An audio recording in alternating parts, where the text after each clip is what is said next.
Добрый вечер. В студии Федор Сухарников. В итоге на канале Осетия Рестон программа о людях и событиях уходящей недели. Сегодня в выпуске. От главы нашей республики, от Вячеслава Зимихайловича, мы вас поздравляем с наступающим 8 марта. Желаем вам всего самого хорошего. Вам спасибо. Дарите женщинам цветы. Прекрасная половина человечества принимает поздравления и первые весенние букеты. Радужные соцветия тюльпанов женщины Осетии получили от главы республики.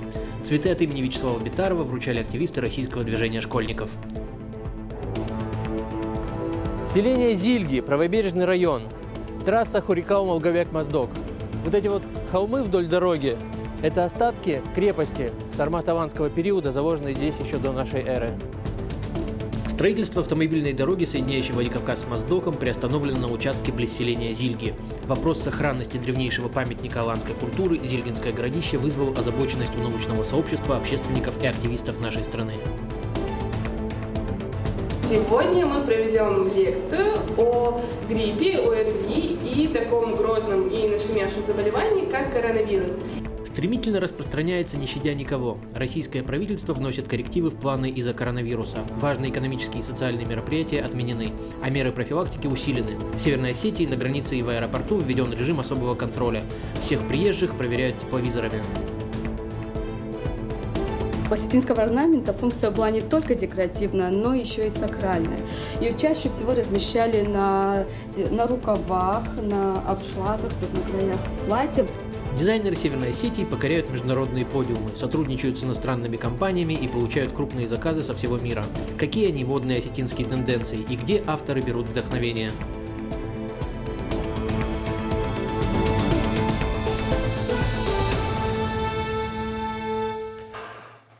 Нежные, милые, добрые, самые родные и дорогие женщины принимают сегодня слова поздравлений. 8 марта – особенный праздник, чувствуется дыхание весны, а Северная Осетия в эти дни просто утопает в цветах. Радужные весенние букеты повсюду, они подчеркивают нежность и красоту. Без цветов сегодня не осталась ни одна женщина. Букеты в транспорте, в торговых точках, на улице. Цветы женщинам дарили сегодня от имени главы республики Вячеслава Битарова. С праздничных улиц репортаж Николаса Джоева.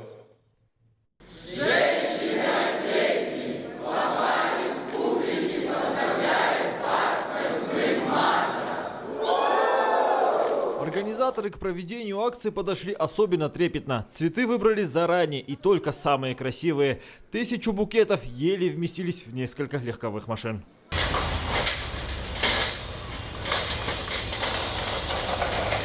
Одновременно с Владикавказом акция стартовала во всех районах республики. На улице с букетами тюльпанов вышли 500 активистов российского движения школьников. От главы нашей республики, от Вячеслава Зимихайловича, мы вас поздравляем с наступающим 8 марта. Желаем вам всего самого хорошего. Вам спасибо. Всем женщинам приятно получить цветы, и сегодня мы постарались поднять им настроение, и надеюсь, что у нас это получилось. Женщины в преддверии 8 марта такому подарку были естественно рады. Каждый букет нашел своего адресата. Очень неожиданно. Большое спасибо. Приятно получить в преддверии праздника от главы республики такой букет. Спасибо Вячеславу Зелимхановичу.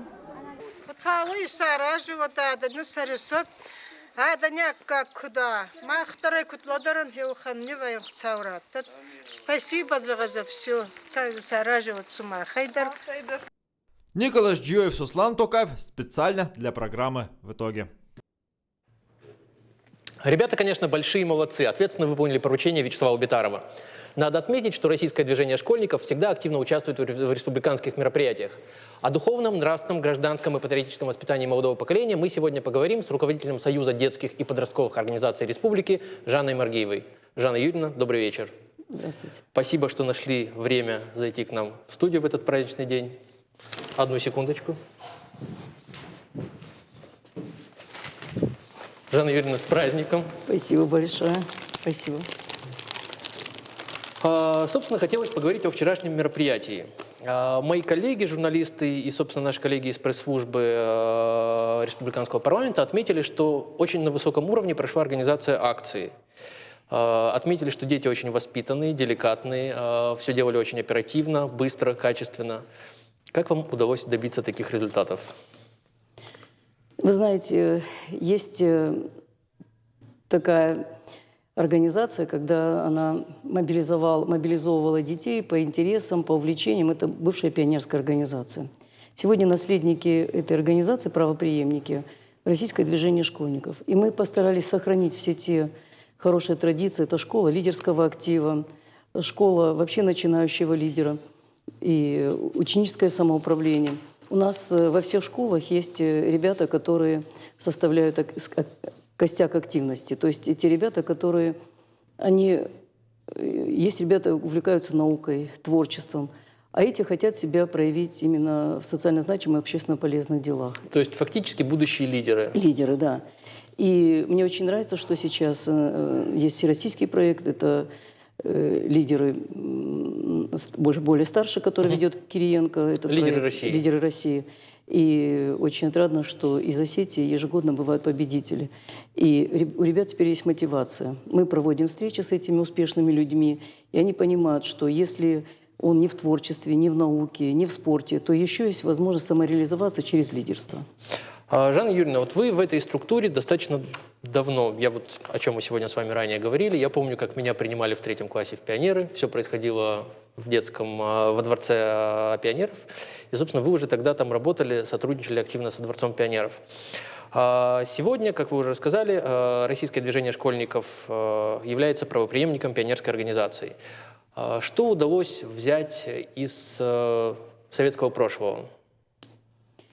Раньше ведь была четкая инициация, октябрята, да. Пионеры, комсомол. Вот если раньше это были пионерские маршруты, то теперь это называются просто проекты.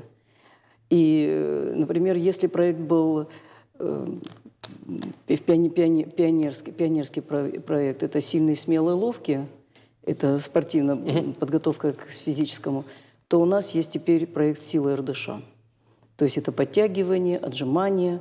Фактически это нормы ГТО, да, те же самые, которые были. Большие, проводим массовые общешкольные мероприятия. И затем у нас очень хороший призовой фонд, у нас есть значки. Например, есть значок «Сила РДШ», он в школе является одним из сильных, будем говорить. Если раньше назывался маршрут «Путешествую по СССР», то сегодня «Я познаю Россию». То есть все хорошее, что было в «Пионере», мы как направление сохранили. Только теперь просто дали названия другие. Скажите, пожалуйста, вот, а на чем сегодня держится детская организация? Понятно, что в советское время была четкая идеологическая привязка. Ступени посвящения от октябрят пионеров до комсомольцев, дальнейшее там, продвижение партийная карьера какая-то. А сегодня у нас фактически же идеологии никакой нету. То есть у нас опорные точки, патриотизм, Великая Отечественная война. Вы знаете, вот инициатива о создании Российского движения школьников пошла от фракций Госдумы. Это Компартия, это Жириновского, ЛДПР, «Справедливая Россия». Они собрались и написали письмо Путину, что сегодня дети без идеологии, без духовного, без нравственного воспитания, мы сегодня потеряем поколение. И вот инициатива была поддержана. И что самое знаменательное, 29 октября, в день рождения комсомола, Путин издал указ о создании Российского движения школьников. А 19 мая, в день рождения пионерии, был первый съезд РДШ. То есть нам как бы не напрямую, а, будем говорить, завуалированно намекают на то, что мы ничего не хотим надуманного. Потому что вот я сейчас знаю очень много случаев, когда приезжают из западных стран, вот в частности Болгария, даже вплоть до Америки, они сидят в наших библиотеках и занимаются, смотрят, как работала раньше пионерская организация. То есть изучают наш советский опыт. Да, да. А мы вот почему-то вот немножко утратили. Мы потеряли вожатскую методику, потеряли ресурс вот этот, который хороший был. А сейчас снова начинаем это нарабатывать. Жанна Юрьевна, скажите, пожалуйста, можно ли российское движение школьников сравнивать с пионерами советской эпохи? Вот какие различия? Вы знаете, если пионерская организация была, там, в общем, было честью, за честь считали вступить в пионеры. И были какие-то конкретные дни, когда самых лучших ребят, и это с гордостью можно было завидовать, что ты попал в список, которые вступали в день рождения Ленина. Второй был этап, это когда 19 мая в день рождения, потом в сентябре где-то.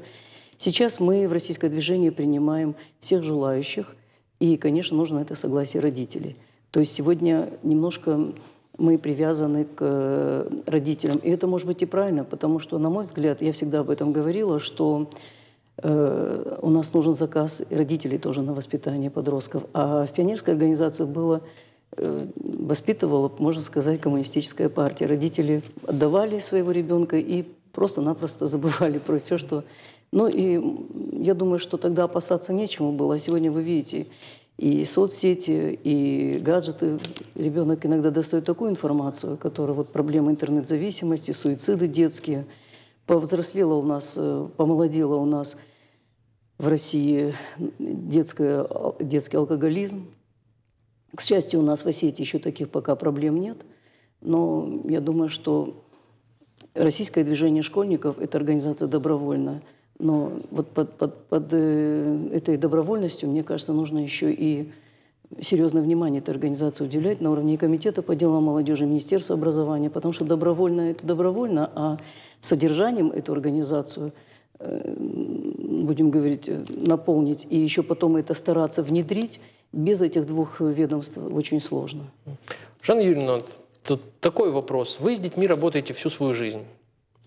Можете мне рассказать, чем отличаются дети от поколений 80-х, 90-х от современных детей? В чем разница интересов поколений? Вы знаете, это извечный вопрос. Вот дети, отцы, дети, да, вот возраст. У меня, я вот такой принципиальной разницы все равно не нахожу. Если детям объяснять, если детям... Вот многие дети не знают, что такое пионерская организация, не знают, что был комсомол, какая идеология была. И если им об этом не рассказывать, а будут говорить, что это плохо, они будут верить, что это плохо. Дети всегда были пытливые, всегда хотели объединяться, и если мы их не будем объединять в общественные организации, которые, не может некрасивое слово скажу, управляемые, нет, которые просто как госзаказ выполняют какие-то задания, то дети будут объединяться по подвалам, по дворам, может быть, по неформальным объединениям. И это будет намного хуже. Чтобы сравнивать детей, какие были лучшие, то поколение, это я вот своим детям говорю, вот своему активу говорю, мне очень обидно, что вы не проявляете инициативу. Сегодня инициатива в основном исходит от очень маленького круга ребят. И они, как правило, ведомые. А я бы хотела, чтобы все были одинаково равно в разных направлениях, проявляя инициативу, а мы бы их поддерживали. Сегодня инициатива от детей не идет почему-то. Вот завершая нашу беседу, хотел вас спросить, а чем сегодня вообще можно увлечь детей и школьников? Что предложить, как воспитывать? Чем их можно заинтересовать? Вы знаете, вот есть такие акции. Вот, например, я в пионерской организации, например, не думала, что можно охватить, вот так вот заинтересовать ребят. Вот мы провели, вот взять, например, 8 марта. Вот я, когда была школьницей, таких акций не было. Мы вот буквально в преддверии подготовки к празднику провели 3 акции. Одна из них была мамин портрет в весенних цветах, в весенних красках. Если вы видели, сколько детей нарисовали портреты своих мам, и они предложат эти портреты к подарку, который они подготовили маме. А подарок это был, сегодня мы всех ребят попросили, и мне сейчас продолжают поступать фотографии. У нас был завтрак маме. Это были яичницы со смайликом, это были оригинальные блюда, выпечка там, кто на что был горазд. То есть вот идея – это объединять детей вокруг какого-то направления конкретного, которым интересно. А если детям что-то неинтересно, они это будут делать, будем говорить, спустя рукава и никак. Вот еще такой вопрос, не могу не спросить. Так как вы работаете очень долгий период с детьми, не возникало ли у вас ощущение, что вот в этот неспокойный, тревожный период, когда у нас ломалось государство, Советский Союз, переход к новой России, вот нет ли у вас ощущения, что несколько поколений детей как-то государство немного проглядело? Мы проглядели не несколько поколений, мы проглядели целое поколение. Это то поколение молодежи, которые сегодня стали родителями. Не вызывает ли у вас вот эту тревогу? Вызывает, потому что сегодня сложнее даже работать не столько с детьми, сколько с родителями. Родители не понимают, для чего нужно объединяться, для чего нужно ребенку принимать социально значимых, общественно полезных делах. Очень мало, есть, конечно, родители, которые поддерживают и говорят «да», а в основном вот что он туда пошел, вот что он, зачем ему там что-то нужно, вот лучше пусть пойдет пока к репетитору. И сейчас у нас большая проблема. Дети большая половина времени после уроков тратят опять же, на обучение.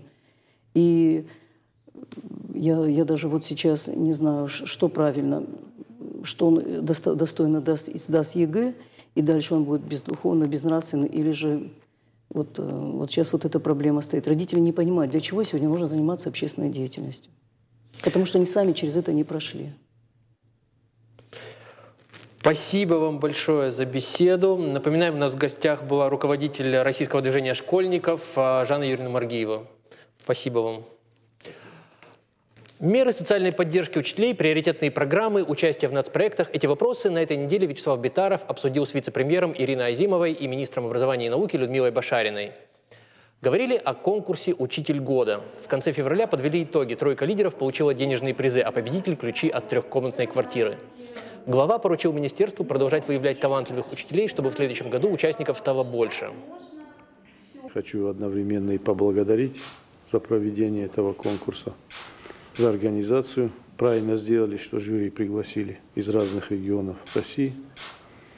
Думаю, что ни у кого не будет никаких сомнений в правильности, в честности и прозрачности проведения конкурса. Благодаря этому. И считаю, что надо это нам развивать. И самое главное теперь подготовиться к всероссийскому федеральному этапу конкурса «Учитель года». В этом году стартует госпрограмма «Земский учитель». По словам Людмилы Башариной, определено 16 вакансий, актуальных для сельских районов. Заявки подали 25 кандидатов. В рамках реализации программы «Земский учитель» также независимо, прозрачно провести, наверное, конкурс по отбору. И также отобрали достойных учителей в районах республики, там, где нам нужно закрепить педагогические кадры, где их нехватка. Поэтому также прошу, чтобы данная работа была проделана. И, конечно, надо продолжать нам работу над повышением престижа профессии учителя. Говорили о развитии инфраструктуры системы образования. Так, в 2020 году из резервного фонда правительства России Северная Осетия получит около 200 миллионов рублей на капитальный ремонт образовательных учреждений в районах республики. Задача ведомства – определить сроки проведения капремонта, чтобы завершить необходимые работы к 1 сентября текущего года. Надо нам также быстро работу сейчас проводить, чтобы те средства, которые нам предусмотрели из резервного фонда, порядка 200 миллионов, быстрее пришли в республику, соответствующее соглашение, конкурсные процедуры по определению подрядчиков необходимо в кратчайшие сроки провести и определиться со сроками капитального ремонта этих школ, для того, чтобы 1 сентября дети пошли капитально отремонтированные школы. Северная Осетия участвует в пилотном проекте по организации в школах бесплатного горячего питания. Напомним, данный вопрос обсуждался на недавней встрече Владимира Путина с Вячеславом Битаровым. Проведенная инвентаризация пищеблоков школ республики показала, что 17 из них нуждаются в проведении ремонтных работ. Вячеслав Битаров поручил в ближайшее время привести пищеблоки в соответствии с требованиями, чтобы с начала учебного года все дети республики с 1 по 4 классы получали качественное горячее питание. Что касается питания, мы необходимую работу с Министерством просвещения провели, заявку мы направили. И с 1 сентября уже в федеральном бюджете у нас эти средства есть на все 3 года. Там у нас, естественно, наше софинансирование, наше участие, это обязательное условие. Там в процентном соотношении получается примерно это 80/20, вот такое софинансирование. То, что касается пищеблоков, то мы уже эту инвентаризацию также провели. У нас 17 пищеблоков нуждаются в проведении серьезных таких ремонтных работ. С главами мы это отрабатываем, то есть 1 сентября всю инфраструктуру мы проведем. В мире продолжает бушевать коронавирус. В нашей стране из-за него уже отменили крупные мероприятия. Инвестиционный форум в Сочи, экономический в Ялте и Петербурге. Накануне в Москве ввели режим повышенной готовности. При этом в России с начала этого года только 4 подтвержденных случая. С чем связана такая статистика? С везением или вовремя закрытыми границами? О ситуации в нашей республике расскажет моя коллега Алана Тамаева.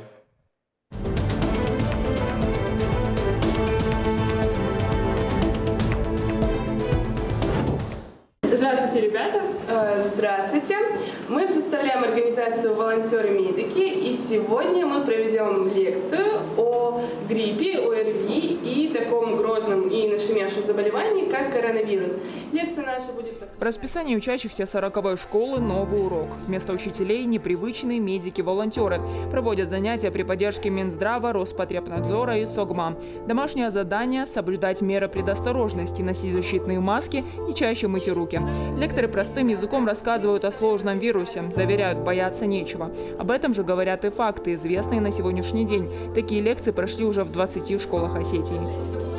Я узнал, что коронавирус не так опасный, как все его боятся, потому что летальный исход намного меньше, чем выздоровление людей. Еще мы узнали то, что симптомы очень схожи с привычными нам болезнями, то есть это грипп, ОРВИ и так далее. Нам предложили, что в мерах предосторожности в общественных транспортах надо носить маски одноразовые. Скорее всего, вот этого совета я буду придерживаться, чтобы не заразиться или же не передать в случае заражения своим родным. К коронавирусу готовы и взрослые. Мы спросили жителей Владикавказа, что они знают о новом вирусе и его профилактике. Для профилактики витамины. Ребенку, себе и все. Для профилактических целей беречь надо, чтобы вирус не создать для других. Был куриный грипп, вот это, слава богу, не дошло до нас, что, думаю, не дойдет. О мерах профилактики не перестают напоминать и в Министерстве здравоохранения республики. Правила очень простые, но самые действенные. Применение индивидуальных средств защиты, обязательно мытье рук, уборка влажное помещений, проветривание. Лучшим средством профилактики остаются защитные маски. Они сейчас на вес золота. Цены на них выросли в десятки раз. На это обратила внимание Федеральная антимонопольная служба. Постановили снизить стоимость на 75%. Более того, в большинстве аптек республики они в дефиците. Обычно мы на зиму заказываем, с учетом того, что будет грипп, несколько тысяч. За 2 недели у нас их разобрали. Понятно, сейчас и обычный грипп идет, но еще коронавирус, который добавился, люди испугались и в очень больших количествах стали покупать.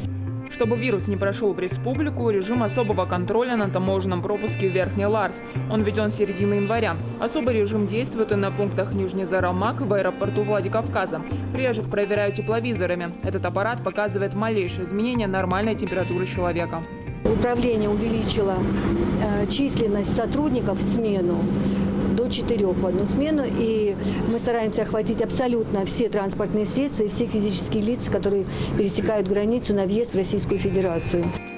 Не меньшее внимание к соблюдению санитарных норм самих сотрудников таможни. Каждый день они проходят инструктаж. В пункте есть все необходимые средства индивидуальной защиты. Индивидуальной защиты для сотрудников, одноразовые и многоразовые, потом укладки для отбора проб из объектов внешней среды и от больного. И все необходимое для профилактики заражения самого персонала. При подозрении на вирус человека помещают в изолятор здесь же, на таможенном пункте. Тут проводят дополнительные измерения температуры, собирают анализы. После вызывают службу скорой помощи. Уже она отвозит человека в медучреждение, где он проходит полноценное обследование. Все медучреждения к приему таких пациентов готовы. Периодически я выезжаю во все медицинские организации для того, чтобы внепланово посмотреть готовность наших медицинских организаций и выполнение приказов. Новости о коронавирусе не смолкают с начала года. На сегодняшний день число заразившихся превышает 95 тысяч человек. Выздоровели 53,5 тысячи. Более 3,5 скончались. Несмотря на то, что наблюдается небольшой спад вируса, новостей о нем не становится меньше. Тема коронавируса в центре внимания. Больше 3000 погибших и почти 90 тысяч зараженных. Коронавирус добрался до Манхэттена. 4-й зараженный коронавирусом выявлен в России. Масштабный вброс фейков недавно зафиксировали в Москве. По информации, которая распространялась через мессенджеры, власти скрывают реальное число заразившихся в России. Оно составляет 20 тысяч человек. Распространители уже задержали. На проблему обратил внимание Владимир Путин. Что касается вбросов этих провокационных, ФСБ докладывает, что в основном они организованы из-за границы, но это, к сожалению, нас сопровождает всегда. Цель таких вбросов понятна: посеять панику среди населения. Противопоставить этому можно только одно – своевременную, всеобъемлющую и достоверную информацию для граждан страны. Ничего, слава богу, пока у нас критического не происходит, но люди должны знать о реальной ситуации. Я прошу вот эту информационную работу наладить. Такая информационная работа ведется постоянно и в нашей республике. Результат – и дети, и взрослые знают, что такое коронавирус и как им не заразиться. Останавливать эту работу не планируют. На очереди еще несколько информационных акций. Цель каждой из них – не допустить паники и объяснить каждому, что бояться нечего. Алана Томаева, Аслан Тебев, Алан Суанов, Суслан Токаев. Специально для программы «В итоге». Строительство автомобильной дороги, соединяющей Владикавказ с Моздоком, приостановлено на участке близ селения Зилги. Вопрос сохранности древнейшего памятника аванской культуры Зильгинское городище вызвал озабоченность у научного сообщества, общественников и активистов. Подробности в следующем материале.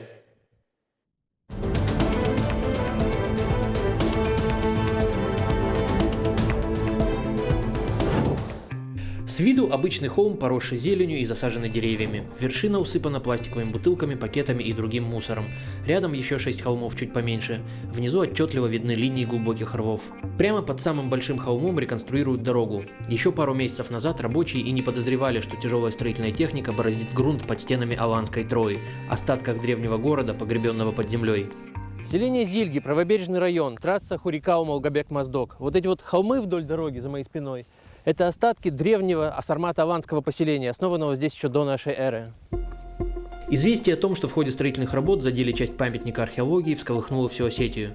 Незамедлительно отреагировал и глава республики Вячеслав Битаров. Поручил правительству принять необходимые меры по обеспечению сохранности и дальнейшему изучению памятника культурного наследия федерального значения. Строительство автомобильной дороги, соединяющей Владикавказ с Моздоком на участке у древнего городища, тут же приостановили. Тем временем у подножия древних холмов тишина. Нет ни общественников, ни защитников истории, требующих спасти остатки древнего города. Вся активность обеспокоенных происходит лишь в социальных сетях.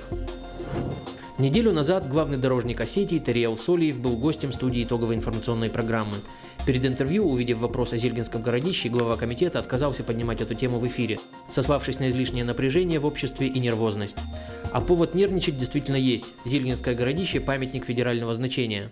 В соответствии с указом президента России с 1995 года он состоит на государственной охране. Культурные слои Сармато-Аванского городища датируются 2-5 веками нашей эры. Во время строительных работ обнажились и культурные слои древнего городища. Здесь можно найти вот такие вот фрагменты керамики, кусочки человеческих костей и костей животных. Вопрос о сохранности древнейшего памятника аванской культуры Зильгинское городище вызвал озабоченность у научного сообщества. Тему обсудили за круглым столом с участием археологов, историков, представителей общественности и профильных ведомств. В настоящее время сотрудники комитета работают в архивах, изучают отчеты этих археологов, чтобы уточнить, на каких именно участках на территории этого городища проводились работы, потому что территория огромна. И, судя по границам территории, которые делались во время разведывательных работ, видно, что туда входит даже часть федеральной трассы и так далее. То есть огромное городище. Но то, о чем говорят коллеги-археологи, что найдено огромное количество костного материала человеческого происхождения, я думаю, что этот вопрос правильнее было бы решить в рамках лабораторного анализа антропологического, чтобы точно определить, это костный материал человеческого происхождения либо животных. Предложены разные варианты выхода из сложившейся ситуации. Была поставлена главная, цель – найти оптимальную формулу сохранения памятника с тем, чтобы одновременно и дорожное строительство. не прерывалась, и транспортная артерия, которую ждет республика, не ставилась под вопрос. Лично мне оптимальный представляется вариант обхода Зилинского городища, обходной дороги. Вопрос наконец-таки прокомментировал глава комитета дорожного хозяйства. На том участке, где мы начали вести работы, это от 0 до 7 пикета, работы были приостановлены ввиду того, что как только были обнаружены первые элементы истории, значит, мы довели это до руководства нашей республики, и Вячеслав Зелимханович сразу дал команду приостановить работы на данном участке. Следовательно, на сегодняшний день от 0 до 7 пикета, это 700 метров, работы не ведутся до выяснения и определения уже, будем говорить так, что нужно делать дальше. Собравшиеся отметили, есть два выхода из ситуации. Первый – внести изменения в существующий проект и построить участок дороги в обход Зильгинского городища. И второй – провести археологические работы на участке, где предполагается строительство дороги. В ближайшее время археологам дадут возможность обследовать территорию. Раскопки могут занять около полугода. Торговый маршрут, соединяющий Восток и Запад, существовал здесь с древних времен. Как раз-таки контролировал этот торговый маршрут город, который возвышался на 7 искусственных холмах. Расцвет поселения пришелся на 2-5 век нашей эры, и таких поселений в нашей республике было несколько. Сунжа, Владикавказ, Зильги, Ильхотово – цепь таких древних сармато-аванских городов тянулась от Осетии до территории Испании на западе и до Поднебесной империи Китая на востоке. Впервые здесь дорогу проложили в середине 20 века, в 60-х годах, и дорога как раз прорезала аккурат посередине древнее городище. Тогда Аланская Троя не попала в поле зрения ученых. Чуть позже, в 80-х годах, рядом появился карьер по добыче глины из южной части городища. При содействии правительства республики работу карьера удалось остановить, а на отпущенные Министерством электронной промышленности СССР средства на участке, прилегающем к карьеру, были проведены масштабные раскопки с участием осетинских и московских археологов из МГУ и Института археологии Российской академии наук. Благодаря находкам этой экспедиции мы теперь знаем, что Зильгинское городище было богатым и процветающим городом, некогда стоявшим на Великом Шелковом пути. Через этот город шли караваны торговцев, которые нуждались в сопровождении, безопасности и отдыхе. Здесь же караваны для продолжения пути могли взять свежих лошадей, верблюдов и слонов, изображения которых нашли на ручках аланской керамики. Ранее найденные сокровища Зильгинского городища экспонируются в Музее древности Алании Северостинского государственного университета. Огромное количество материала также находится и в фондах. Перед вами аэрофотоснимок Зильгинского городища, 7 холмов, цитадель, дорога, которая в середине прошлого века была проведена.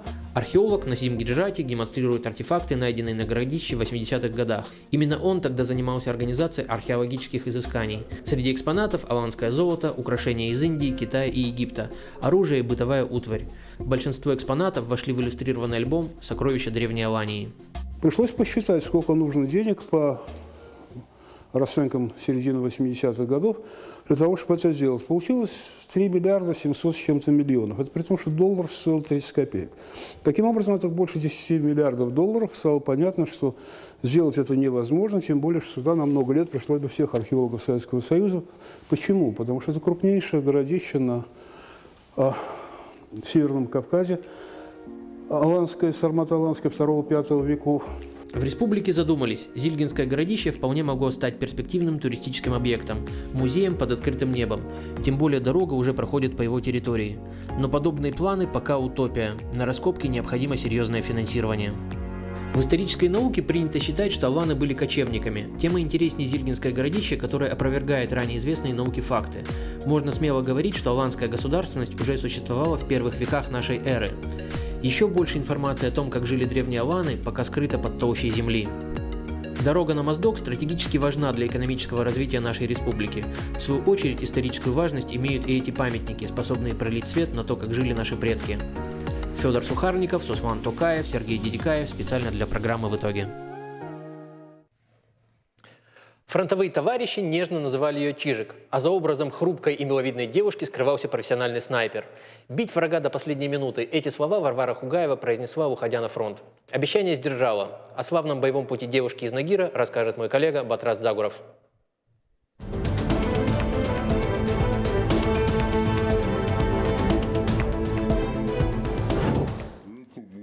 Варвара Петровна Хубаева встречает нашу съемочную группу пирогами, мясом и тортом.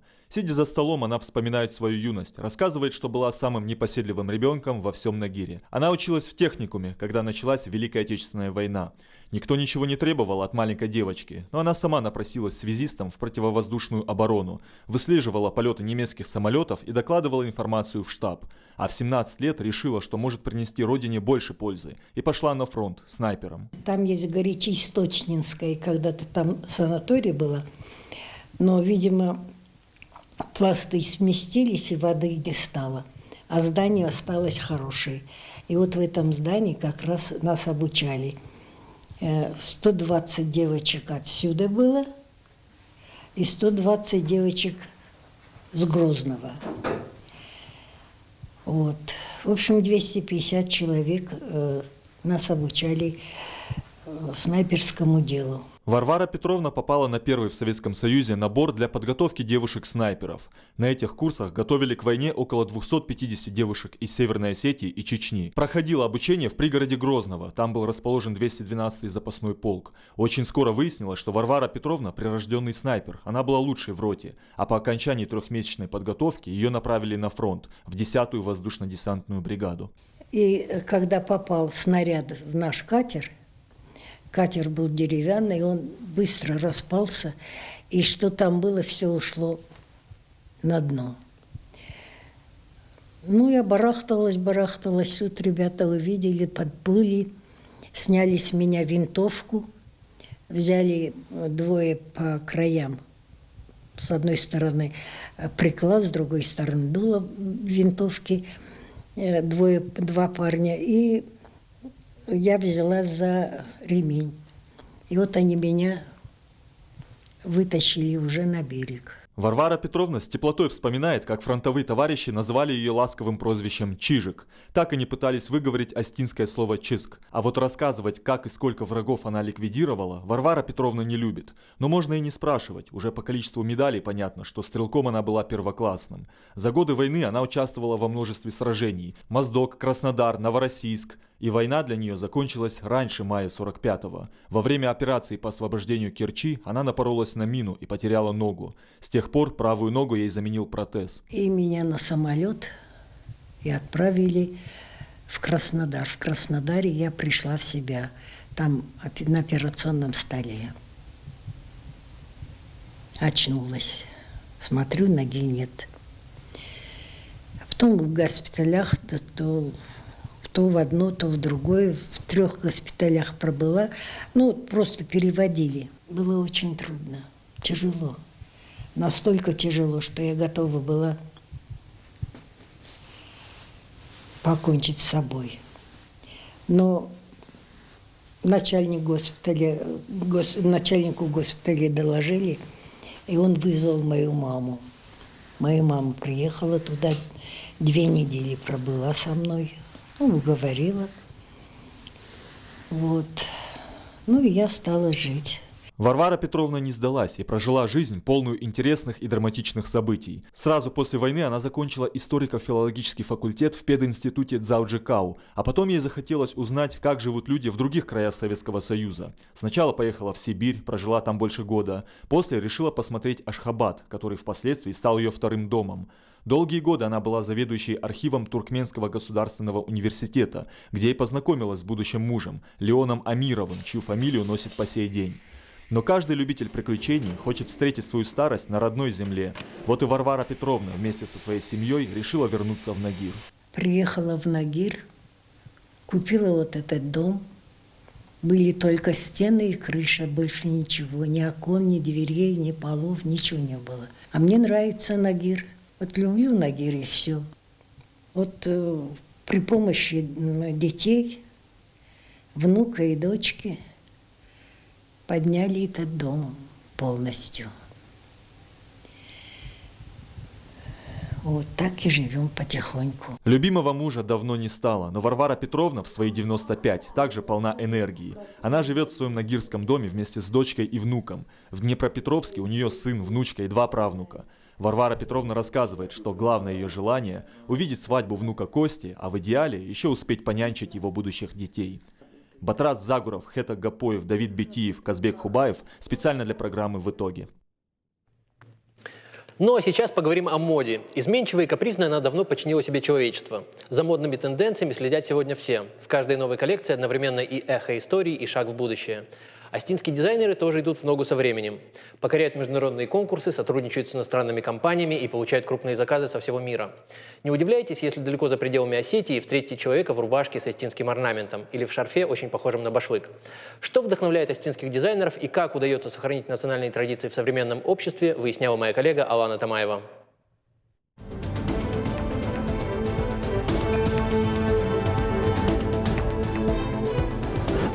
Работы здесь много, перерывов практически не бывает.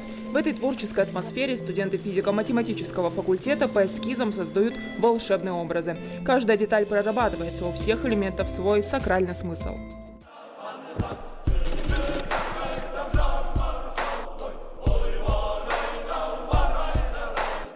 Для всех этих ребят мода – важная часть жизни. Они мыслят визуальными образами, вдохновляются миром вокруг и все свои идеи реализуют с помощью ткани. Рядом всегда опытные преподаватели, которые направят. У нас очень хорошая лаборатория, где мы можем заниматься. Здесь есть специалисты, которые могут подсказать, поэтому здесь есть все возможности. Я думаю, при большом желании можно все, покрыть все вершины. Поэтому, если человек очень хочет, он найдет как, где и что сделать. Студенты факультета на протяжении 6 лет покоряют подиумы различных конкурсов. Даже далеко за пределами Осетии об остинской моде знают. И каждая победа вдохновляет ребят на новые творения. Мы выезжаем довольно часто, и каждый раз к нам проявляется большой интерес. Всегда подходят, спрашивают, интересуются. Когда-то такой же студенткой была и Фатима Колиева, работала в экспериментальной лаборатории Дома моды. А еще ездила на семинары в Москву, оттуда привозила на родину современные технологии и направления. Эта индустрия в Осетии за последние десятилетия изменилась полностью. Сейчас у остинской молодежи безграничные возможности, и нужно не бояться выходить за рамки привычного. Остинская мода может и должна быть нетривиальной. Народного костюма можно взять и крой, и цвет, и силуэтные решения. И наряду с эстетическими какими-то показателями, все показатели, можно сказать, каждый элемент, он функционален в народном костюме. О функциональности и сакральности остинского национального костюма знают все в Центре развития искусства Айват. Традиционный орнамент – мощный оберег и в наши дни. У остинского орнамента функция была не только декоративная, но еще и сакральная. Ее чаще всего размещали на рукавах, на обшлагах, на краях платьев. Это в основном растительный орнамент, так как мировое древо, богиня-мать. Дизайнеры Центра придумали, как адаптировать все эти уникальные орнаменты в современном мире. Это элементы одежды и аксессуары. Сетуют, нужна поддержка инвесторов. Развитие массового производства дизайнерской одежды в Осетии приведет однажды к мощному развитию легкой промышленности. В современном деловом костюме, который абсолютно может быть пригоден для офисного стиля, мы разместили вот такой вот нашу национальную голубку. И вот такой текстиль мы производим, маечки. Если бы, допустим, пустить это на поток, то наша молодежь с удовольствием бы покупала не Китай, а наши современные дизайнерские вещи. Создают оригинальные футболки, но не в больших объемах. Стараются сделать их современными, при этом не утерять самобытности. Тайка Бандурова уверена, молодежь в Осетии мыслит очень творчески. Если вы обратите внимание на мою футболку, на ней изображен стрит-арт, который нарисован в Цхинвале, в Южной Осетии. Там проходил фестиваль уличного рисунка, который должен был облагородить здание после войны. И вот этот стрит-арт, на нем изображены горы. Горы – это наше достояние, то, чем мы должны гордиться. Вот я его перенесла, свой рисунок, на одежду. И я считаю, в этом как раз-таки есть доля искусства современного. Центр развития искусства Айва – это уникальный социально-культурный проект, объединяющий творческую молодежь республики. Это площадка для развития самореализации не только дизайнеров. Недавно провели дизайнерский показ Айв Фолгонс. Еще один, уже более масштабный, будет весной.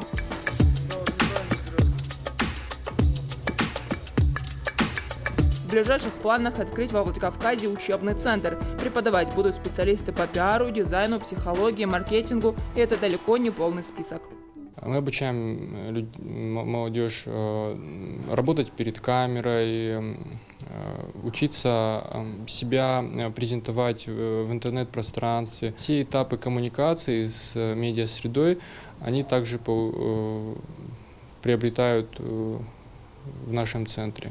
И нельзя сказать, что остинская мода не развивалась. В последние годы невероятную популярность обрели национальные остинские рубашки, иначе говоря, ирон ходон. Их делают из разных тканей и создают комплекты для всей семьи. Уникальность ходона в ручной работе. Большая часть работы делается, конечно, очень кропотливо. У нее своеобразная обработка планки, своеобразная обработка застежки. Бывает, часто украшают ее национальными орнаментами какими-то, семейные гербы, также на ней вышивают. Что и говорить, в Осетии есть и активно развиваются свои оригинальные производства. Компания Абет изготавливает ручные эко-изделия из вяленого войлока. Шерсть завозят из Германии и Италии. Производству вот уже 5 лет, не так давно появились изделия в национальном стиле. Сделали уникальный башлык. Он целый, из целого куска войлока. Видите? С целым алданбытом. То есть вот это все сплетено из 7 нитей 9-метровой. Руководитель компании Алана Бзарова делится. Войлоковаляние по всему миру набирает обороты, но в нашей республике отчего-то совершенно не популярно, зато очень востребовано за пределами Осетии. Остро чувствуется нехватка кадров, хотя этим ремеслом можно заниматься и на дому. Функционируют даже 2 образовательных проекта. В первом возрождали национальные ремесла, обучали традиционному плетению, созданию национальных косынок, сухому и мокрому валянию. Второй немаловажный проект – национальная школа войлока Осетии. Колоссальное количество желающих настолько радует. Пытаемся расширить наш охват, хотя это все достаточно сложно сегодня сделать. Мы же все абсолютно даем, у нас полностью бесплатные курсы. А это дорогое удовольствие. Да? Будем очень надеяться, что вот эти 2 проекта возродят, и традиционное войлоковаляние разовьется опять с новой силой. Творческий потенциал Северной Осетии уникален и безграничен. Это вот уже несколько десятков лет демонстрируют различные поколения дизайнеров. У каждого свой стиль, свое видение, но объединяет их одно – привязанность и любовь к родине, к Северной Осетии, ее историческим корням и традиционным символам и образам. Алана Томаева, Алан Суанов, Давид Бети, Владислав Туаев. Специально для программы «В итоге». На сегодня это все. Увидимся на новой неделе.